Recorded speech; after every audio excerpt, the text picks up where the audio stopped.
नमस्ते दोस्तों, आपका स्वागत है आपके अपने YouTube चैनल परिंदा पढ़ाई का पे। दोस्तों मैं आज आपके लिए लेकर आया हूँ महत्वपूर्ण संविधान संशोधन अधिनियम। दोस्तों अगर आप किसी भी प्रतियोगी परीक्षा की तैयारी करते हो तो ये वाला वीडियो आपके लिए इम्पोर्टेंट रहने वाला है। तो चलिए दोस्तों स्टार्ट करते हैं। भारतीय संविधान के अनुच्छेद 368 में संविधान संशोधन के बारे में बताया गया है। ये संविधान संशोधन 3 प्रकार से होते हैं। फर्स्ट, साधारण बहुमत द्वारा संशोधन, एंड सेकेंड, विशेष बहुमत द्वारा संशोधन, एंड थर्ड, विशेष बहुमत तथा राज्यों के अनुमोदन से संविधान संशोधन। संविधान संशोधन के लिए कोई विधेयक संसद के किसी भी सदन में पेश किया जा सकता है। संसद की इस शक्ति पर यह निर्बंध लगाया गया कि संसद संविधान में संशोधन करके उसके मूल ढांचे को नष्ट नहीं कर सकता। मतलब संविधान में संशोधन होगा लेकिन संविधान के मूल ढांचे में कोई भी परिवर्तन नहीं होगा। प्रथम संविधान संशोधन 1951। इस संविधान संशोधन के द्वारा भारतीय संविधान में नवी अनुसूची जोड़ी गई। इस संशोधन को भूमि एवं जमींदारी सुधार भी कहते हैं। भारत के मूल संविधान में कुल 8 अनुसूचियां थी, लेकिन प्रथम संविधान संशोधन के द्वारा भारतीय संविधान में नवी अनुसूची जोड़ी गई जिसका विषय भूमि एवं जमींदारी सुधार है। और वर्तमान में भारतीय संविधान में कुल 12 अनुसूचियां हैं। सातवां संविधान संशोधन 1956। इस संविधान संशोधन के द्वारा भाषाई आधार पर राज्यों का पुनर्गठन किया गया था, जिसमें 14 राज्यों और 6 केंद्र शासित प्रदेशों को पुनर्गठित किया गया था। दोस्तों यहाँ से क्वेश्चन पूछा जाता है कि भाषाई आधार पर किस राज्य का सबसे पहले पुनर्गठन किया गया था, तो आपका आंसर होना चाहिए आंध्र प्रदेश। 18वां संविधान संशोधन 1966। इस संविधान संशोधन के द्वारा संसद को एक नए राज्य या संघ राज्य क्षेत्र बनाने की विस्तृत शक्ति प्रदान की गई थी। इसके द्वारा पंजाब राज्य का पुनर्गठन करके पंजाब, हरियाणा राज्य और चंडीगढ़ को केंद्र शासित प्रदेश बनाया गया।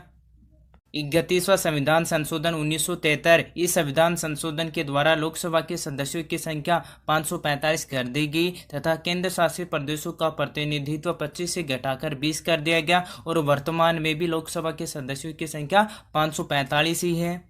39वां संविधान संशोधन 1975। इसके द्वारा राष्ट्रपति, प्रधानमंत्री एवं लोकसभा अध्यक्ष के निर्वाचन संबंधी विवादों को न्यायिक परीक्षण से मुक्त कर दिया गया।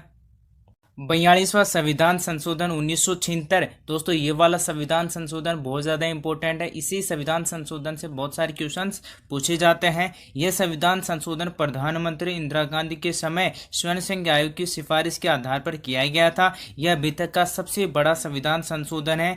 इस संविधान संशोधन को लघु संविधान भी कहा जाता है। क्या कहा जाता है? लघु संविधान भी कहा जाता है। इस संविधान संशोधन में 59 प्रावधान थे। संविधान की प्रस्तावना में पंथ निरपेक्ष, समाजवादी और अखंडता शब्दों को जोड़ा गया। मौलिक कर्तव्यों को संविधान में शामिल किया गया। शिक्षा, वन और वन्य जीव राज्य सूची की विषयों को समवर्ती सूची में शामिल किया गया। लोकसभा और विधानसभा के कार्यकाल को बढ़ाकर 5 से 6 वर्ष कर दिया गया। राष्ट्रपति को मंत्रिपरिषद की सलाह के अनुसार कार्य करने के लिए बाध्य किया गया। संसद द्वारा किए गए संविधान संशोधन को न्यायालय में चुनौती देने से वर्जित कर दिया गया है। इसके अलावा यहाँ से क्वेश्चन पूछा जाता है कि किस संविधान संशोधन को लघु संविधान कहा जाता है, तो आपका आंसर होना चाहिए 42वां संविधान संशोधन 1976। इसके अलावा एक और क्वेश्चन पूछा जाता है कि किस संविधान संशोधन के द्वारा मौलिक कर्तव्यों को संविधान में शामिल किया गया, तो आपका आंसर होना चाहिए 42वां संविधान संशोधन 1976।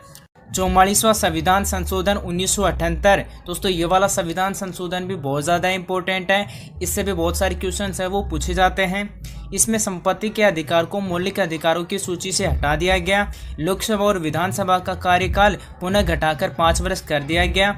राष्ट्रीय आपातकाल की घोषणा आंतरिक अशांति के आधार पर नहीं बल्कि सशस्त्र विद्रोह के कारण की जा सकती है। राष्ट्रपति द्वारा आपात उद्घोषणा जारी किए जाने हेतु संघीय मंत्रिमंडल के निर्णय की लिखित संसूचना को पूर्व शर्त बना दिया गया था। अब राष्ट्रपति संघीय मंत्रिमंडल के निर्णय के बगैर आपातकाल उद्घोषणा जारी नहीं कर सकता। अनुच्छेद 352 में निहित आंतरिक अव्यवस्था के स्थान पर सशस्त्र विद्रोह शब्द प्रतिस्थापित कर दिया गया था। 52वां संविधान संशोधन 1985। इस अधिनियम को दल बदल विरोधी कानून कहते हैं। इसके द्वारा संविधान में 10वीं अनुसूची को जोड़कर दल बदल को रोकने के लिए कानून बनाया गया। 61वां संविधान संशोधन 1989 संविधान के अनुच्छेद 326 में संशोधन करके लोकसभा और राज्य विधानसभाओं में मताधिकार की उम्र 21 वर्ष से घटाकर 18 वर्ष कर दी गई। दोस्तों यहाँ से क्वेश्चन पूछा जाता है कि किस संविधान संशोधन के द्वारा लोकसभा और राज्य विधानसभाओं में मताधिकार की उम्र 18 वर्ष से कर दी गई। तो आपका आंसर होना चाहिए 61वां संविधान संशोधन 1989।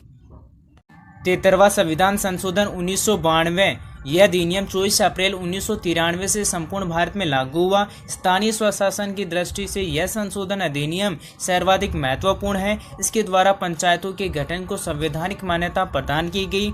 इस संशोधन द्वारा संविधान में एक नवीन भाग 9 जोड़ा गया और जो कि पंचायतों के विषय में है। इस संशोधन के द्वारा संविधान में 11वीं अनुसूची जोड़ी गई। इसमें पंचायती राज संस्थाओं को संवैधानिक दर्जा दिया गया।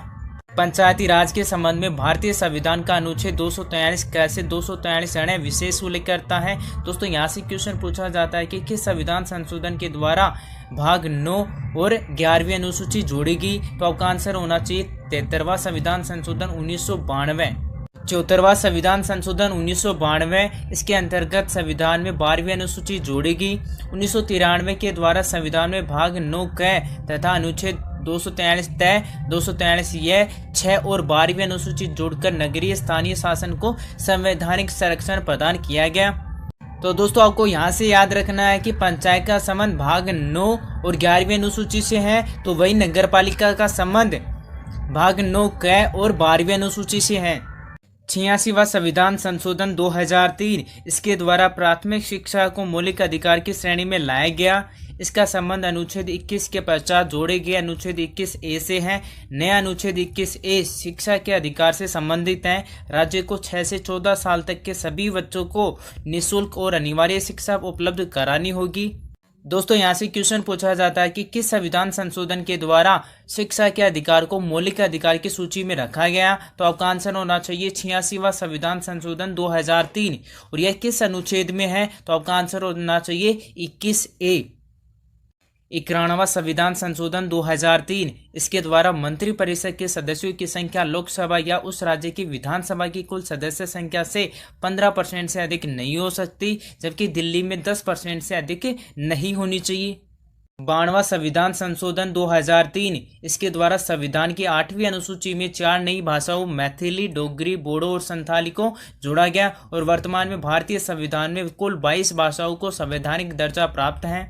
115वां संविधान संशोधन 2011 नई वस्तु एवं सेवा कर जीएसटी प्रणाली को लागू करने के लिए लोकसभा में यह विधेयक पेश किया गया और 1 जुलाई 2017 को भारत में जीएसटी लागू किया गया।